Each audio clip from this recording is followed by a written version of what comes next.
और इस वक्त की बड़ी खबर हमें मिल रही है मुंबई से। महाराष्ट्र के साबिक वजीर दाखिला अनिल देशमुख के खिलाफ एफआईआर दर्ज कर दी गई है। सीबीआई ने दर्ज की है एफआईआर। साबिक पुलिस कमिश्नर परमबीर सिंह के लगाए गए इल्जामात के मामले में अनिल देशमुख पर एफआईआर दर्ज की गई है। मुंबई में 10 मकामात पर सीबीआई की छापेमारी चल रही है।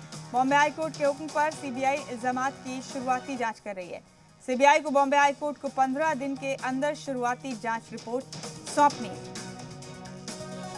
बड़ा अपडेट आपको इस वक्त का बता रहे हैं मुंबई से। महाराष्ट्र के साबिक वजीर दाखिला अनिल देशमुख के खिलाफ एफआईआर दर्ज कर ली गई है। सीबीआई ने अनिल देशमुख के खिलाफ एफआईआर दर्ज की है। साबिक पुलिस कमिश्नर परमबीर सिंह के लगाए इल्जामात के मामले में अनिल देशमुख पर एफआईआर दर्ज की गई है। मुंबई में 10 मकामात पर सीबीआई की छापेमारी चल रही है। बॉम्बे हाईकोर्ट के हुक्म पर सीबीआई इल्जामात की शुरुआती जांच कर रही है। सीबीआई को बॉम्बे हाईकोर्ट को 15 दिन के अंदर शुरुआती जांच रिपोर्ट देनी है।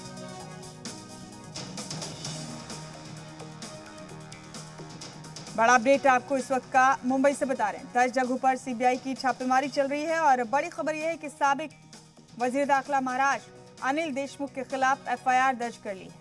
उनके खिलाफ एफआईआर सीबीआई ने दर्ज की है।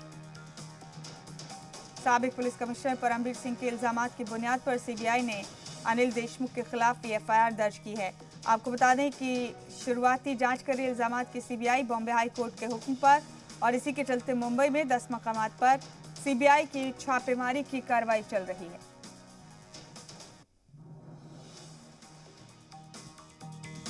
बड़ा अपडेट मुंबई से आपको बता रहे हैं। आपको बता दें कि साबिक पुलिस कमिश्नर परमबीर सिंह ने अनिल देशमुख पर 100 करोड़ की वसूली के इल्जाम लगाए।